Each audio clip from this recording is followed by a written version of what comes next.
ওয়াজের বিনিময়ে টাকার চুক্তি করার নাই। মাল্লা ইয়াসআলুকুম আজরান, যে ওয়াজ কইরা টেহা চায় না তার ওয়াজ হনো কাম হইব। যে ওয়াজ কইরা টেহা চায়, যদি কবলের টেহা না ছেলে আমার সংসার চলবো কেমনে? তোরে কাটা গেছে ওয়াজ করতে, মানে দোকানদারি কর গিয়া বাজার। তোর যদি টেহা না হইলে সংসার চলে না, তোর ওয়াজ করতে কাটা গেছে বাজার গিয়া কেরাসিনের দোকানদারি কর।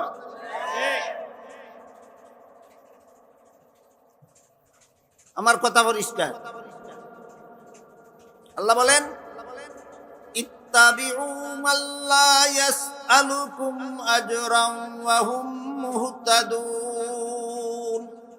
এক নম্বর ওয়াজ করনেওয়ালা ছিলেন নবীগণ। নবীগণের ওয়াজের আদর্শ বর্ণনা করে আল্লাহ বলেন এরা ওয়াজ করে নিজে আমল করে, ওয়াজ করে বিনিময়ে মানুষের কাছে টাকা চায় না। এদের ওয়াজে মানুষের হেদায়েত। তাইলে ওয়াজে অ্যাকশন হওয়ার জন্য, সুফল পাওয়ার জন্য বক্তার মধ্যে তাহন লাগবে 2 গুণ, শ্রোতার মধ্যে তাহন লাগবে 1 গুণ। শ্রোতার গুণ কটা লাগবে? 1টা। বয়ান করে আল্লাহ বলেন সায়াযাক্কারু মান ইয়াখশা ওয়া ইয়াতাজান্নাবুহাল আশকাল্লাযী ইয়াসলান নারাল কুবরা সুম্মা লা ইয়ামুতু ফিহা ওয়া লা ইয়াহইয়া। যে সমস্ত শ্রোতারা আল্লাহর শাস্তিকে ভয় পায়, 2 গুণওয়ালা ওয়াজের ওয়াজে এরা উপকৃত হবে, এরা আমল করবে।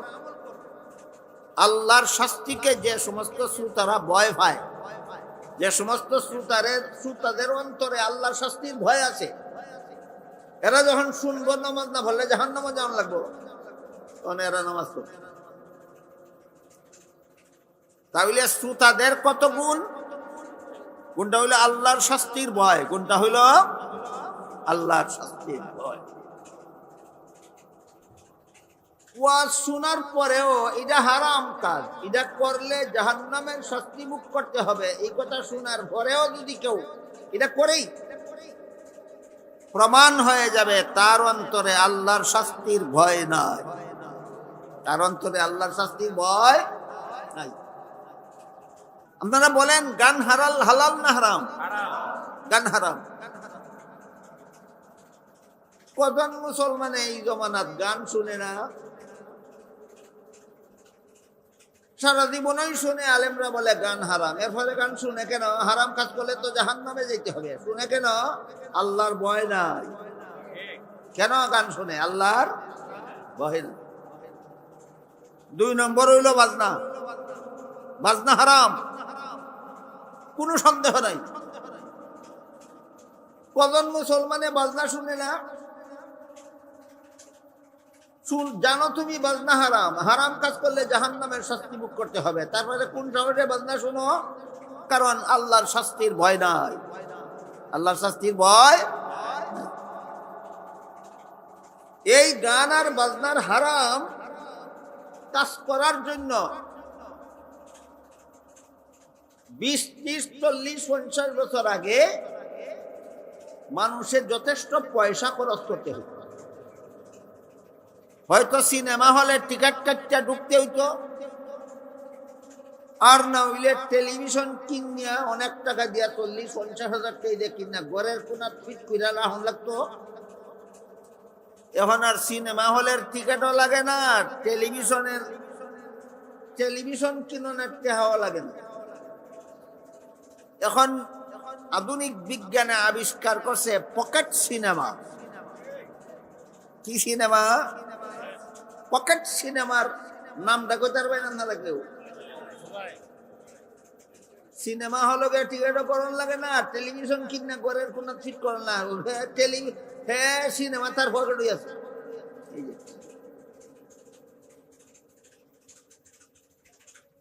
এটার মধ্যে গানও শোনা যায়, বাজনাও শোনা যায়।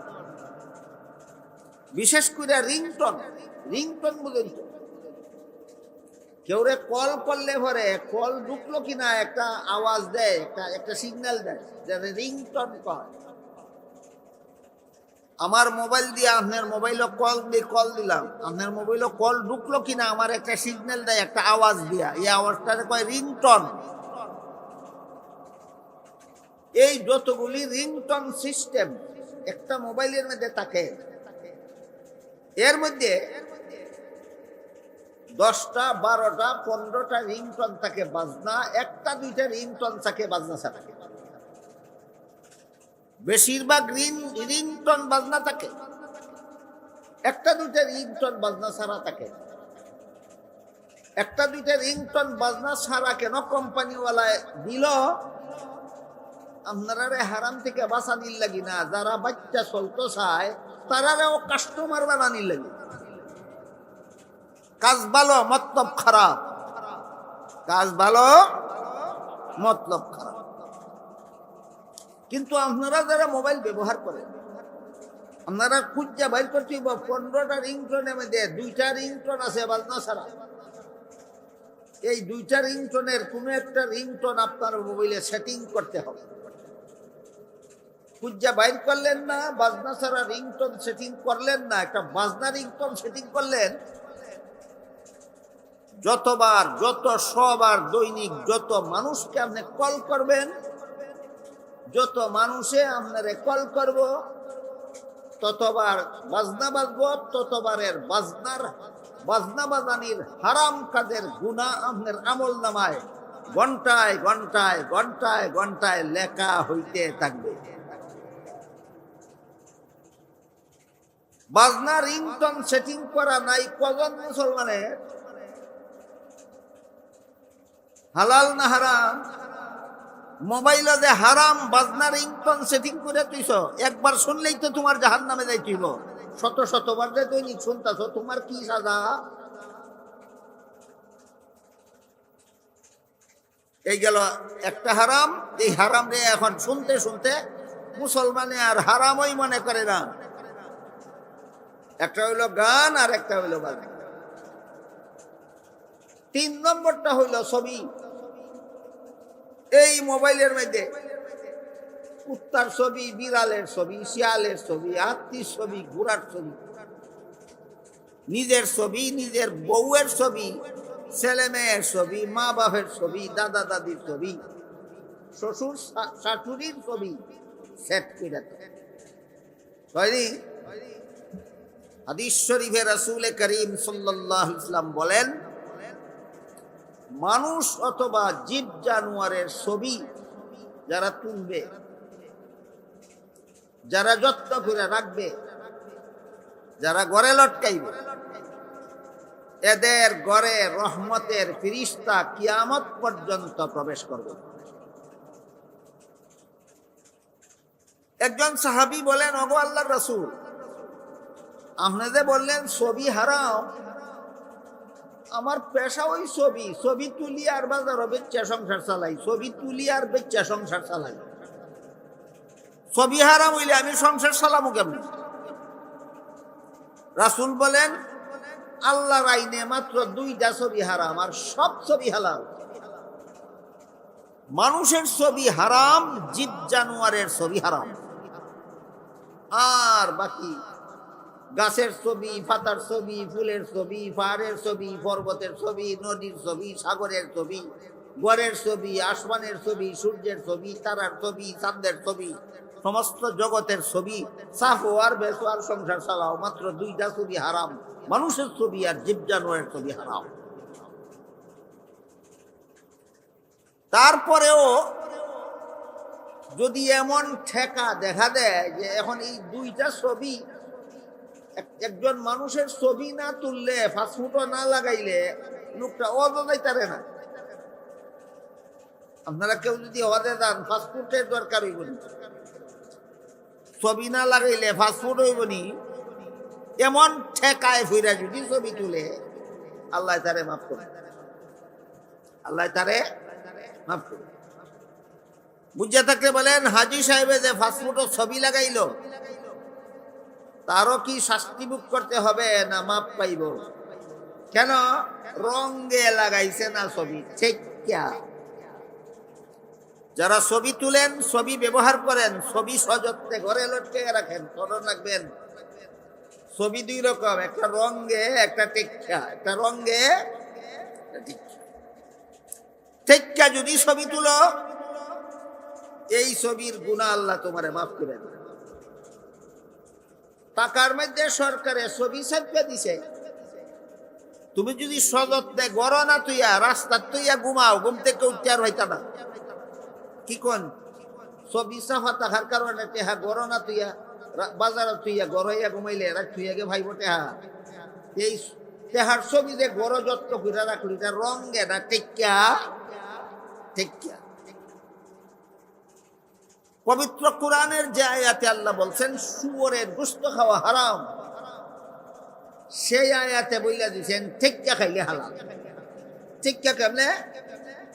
না খাইতে না খাইতে, খানা খায়ও না খায়ও না, এখন না খাইলে মরব। এই অবস্থায় এক বিধর্মীয়ে কয় আমার কাছে শুয়োরের গোশত আছে, ইচ্ছা করলে খাইয়া জানবা চাইতে পারো। এই লোকটার জন্য শুয়োরের গোশত খাওয়া হালাল। বলেন রঙে খাইছে না টেক্কা? যেমন ভাবে শুয়োরের গোশত খাওয়া হারাম ঠেকলে হালাল হয়, তেমনি ভাবে মানুষ পশুর ছবি চাওয়া হারাম ঠেকলে হালাল হয়।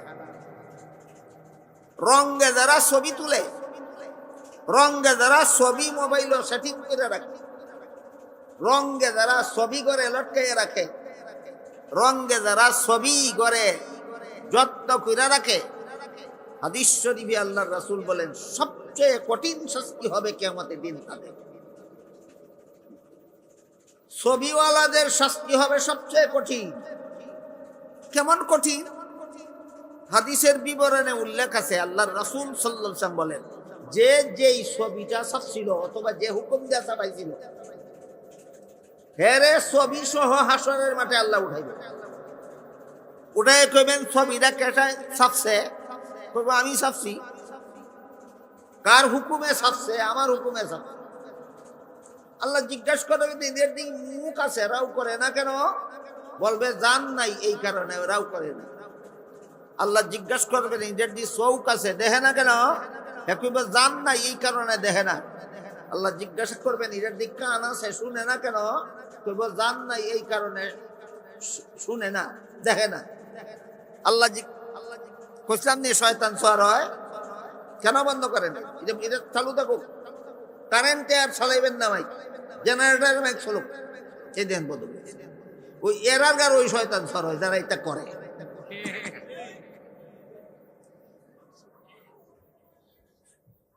আল্লাহ জিজ্ঞাসা করবেন তোর যে ছবিটা ছাপছিল এটার দিকে আঁত আছে, ধরে না কেন? কইবিটার জান না, এই কারণে ধরে। আল্লাহ জিজ্ঞাসা করবেন এটার দিয়ে ফাও আছে, আঁটে না কেন? কইবিটার জান না, এই কারণে আঁটে না। তখন আল্লাহ বলবেন আমার নবী বলে দিছিলেন ছবি ছাপা হারাম, তুই মানছস তা, ছবি ছাপছস। এখন জান দিয়া মুখ দিয়া কথা বলাইবে, চোখটা দেখাইবে, কান দিয়া শুনাইবে, আড্ডা দৌড়াইবে, ফাউ দিয়া চালাইবে, না পারলে জাহান্নামে যাবে। এরকম জাহান্নামে যাওয়ার কাজ এই সমাজের কোন মুসলমানে করেনি। অনেক মৌলবীর এর বিরুদ্ধে কথা বলার সাহস না। অনেক মৌলবীর এই হারাম ছবির বিরুদ্ধে কথা বলার কেন নাই জানেন? নিজের ওই তলকাসা, তলকাসা বুঝেন? নিজের মোবাইলের মধ্যে ছবি আছে, মানুষের কি ওয়াজ করব? আপনারা এই মুহূর্তে আমার হাত থেকে মোবাইলটা নিয়ে একটা ছবি যদি বাইর করতে পারে, আমার রিংটোনটা যদি বাজনা দেখাইতে পারে, দুন রাখান আপনারা সামনে কাটটা তুই দেবো, আর মোবাইলটা ভাঙ্গিয়া তুই দিব জীবনে, আর এই মোবাইল কিনে হাত আতলি দেব।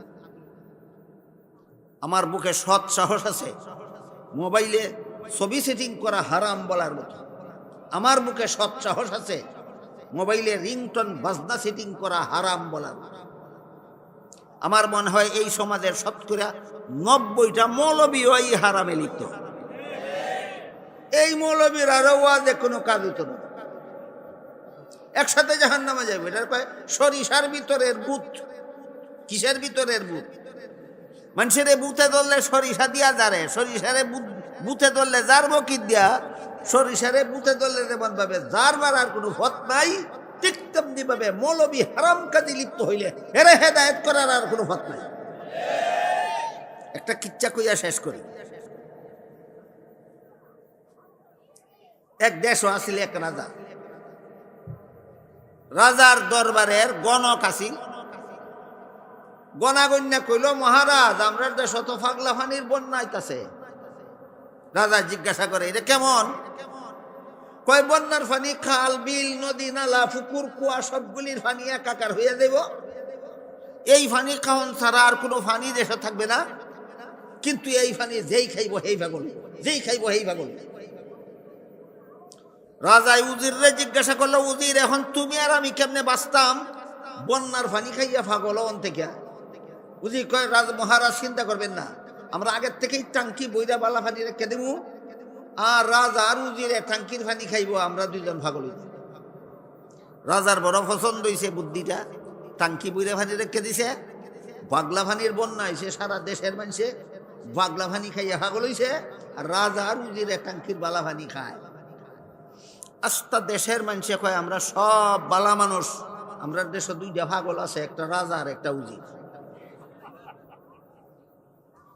লক্ষ লক্ষ কোটি কোটি মানুষে কয়, আমরা বালা, দুইটা পাগল আছে আমরা দেশ, রাজাটা পাগল আর উজিরটা পাগল। এখন রাজা কয়, এই উজির তোর বুদ্ধিমতা যে তুই আর আমি পাগল হইলাম, এখন কি করন? কয়, আর একটা বুদ্ধি দেই। বলে কি? টাঙ্কির ফানি ডাইলা ফেলাও, সবাই পাগলা ফানি খাও, কেউ কেউ পাগল কইতো না। টাঙ্কির ফানি ডাইলা ফেলাই দিছে। এখন রাজা আর উজিরও পাগলা ফানি খেয়ে এই দুইটাও পাগল হয়েছে, এখন কেউ আর কি পাগল খায়।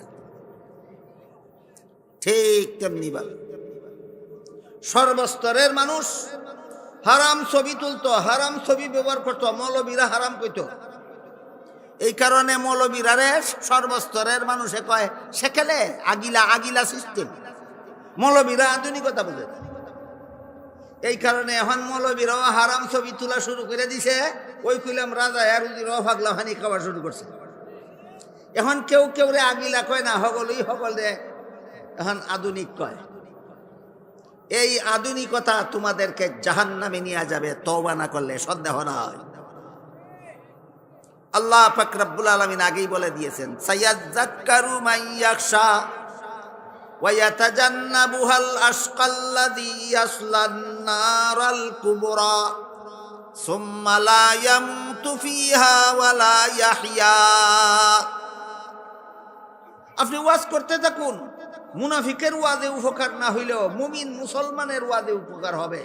নবীর যুগের মুমিন মুসলমান এমনই ছিল, যাদেরকে হারাম হারাম কাজ করলে জাহান্নামে যেতে হবে এই কথা কইলে আর হারাম কাজ করার সাহস করত না। কিয়ামত পর্যন্ত যেই সমস্ত মুমিন মুসলমানকে হারাম কাজ করলে জাহান্নামে যাইতে হবে বললে হারাম কাজ করে না, এদের বেলায় ওয়াজ সফল।